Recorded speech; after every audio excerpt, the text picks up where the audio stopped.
The LPL 2026 has its first finalist, the Anchor Jaffna Kings, just now rebranded, taken by a new ownership in which Zahir Khan is also there as a co-owner, has made it yet another final. Already the most successful franchisee in the history of LPL.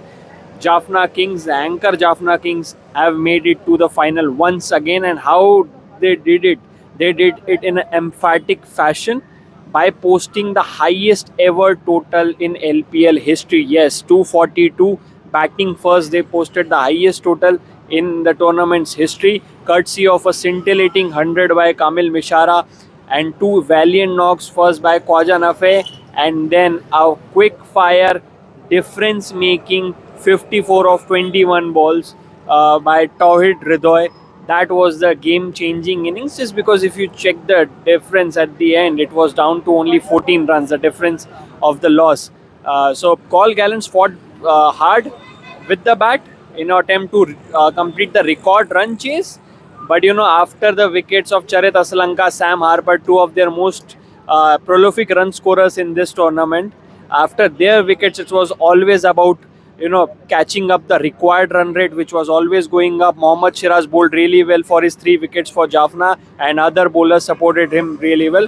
So yeah, Jaffna has made it to another final, and Gaul, although they have lost, but they still have one more chance to seal the playoff spot, final spot by playing the qualifier. If they win, obviously they'll be go through. But Devashish, first, let's talk about the special innings from Kamil Mishara. Yes, he's been the top run scorer for Jaffna this tournament, and he's been doing the heavy loading for Jaffna.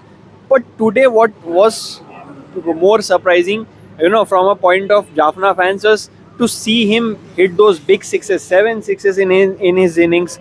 What did you like particularly about that innings from Kamil Mishara? Obviously, he's the second highest scorer in that Jaffna lineup, and also the second highest scorer in Lanka Premier League this season. So that speaks volumes about his ability, and obviously that has made a difference for Jaffna Kings this season. And give the start that they have got. Yes, tonight they haven't got the start they would have hoped for. Losing Avishka Fernando early, but obviously that partnership between Khawaja Nafai that set the tone. And towards the end, as you said, Tawhid Rida, he has been phenomenal form, especially with his strike rate. Not so with his scoring. Obviously, he hasn't scored much runs. He has only played 4 matches in the IPL, so in the LPL so far.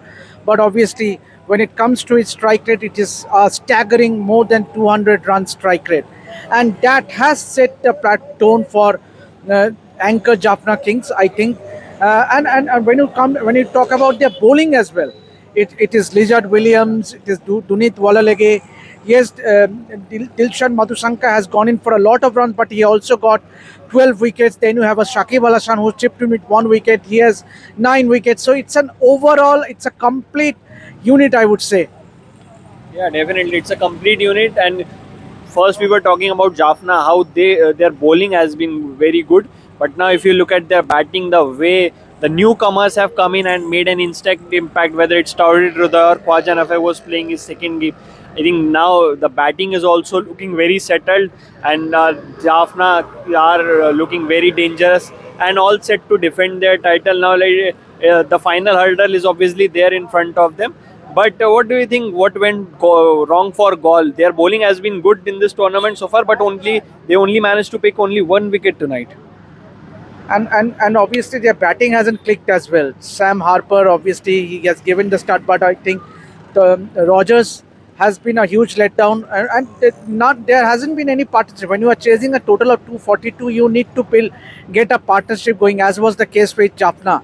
So I think that is where they lost the battle, but eventually they managed to lose the game by 14 runs. So I think when it comes to the second qualifier, I think whoever goes through, either Colombo Caps or Candy Royals, they will have a tough match coming up, because Gaul Giants has been very consistent along with Jaffna Kings. It's only that it was not to the date for them tonight. Obviously, when you are chasing 242 in an all important knockout match, you need to have a good start, and that has not been the case for um, Gol Gallants. And as Devashish rightly said before, if before this game, Gaul defeated Jaffna twice in the league stage, but today in the must win in a very important game, Jaffna brought their A game and defeated Gaul to make it to another final. So yeah, that was it. Now in the qualifier one, there is an eliminator going on. Now Gaul awaits the winner of the eliminator. Obviously, will give you in another detail. We'll share what happened in the game, who emerged victorious from the game between Colombo Caps and Candy Royal. So keep following the space about everything related to LPL 2026. Thank you for watching this video. For India's best multi-sports coverage, your platform is one, and that's Rev Sports. So like, share, subscribe, and ring that notification bell. I think by now you know that we will be everywhere in different parts of the world and bring you on-ground reportage. As I said, your best multi-sports coverage on Rev Sports, your favorite destination.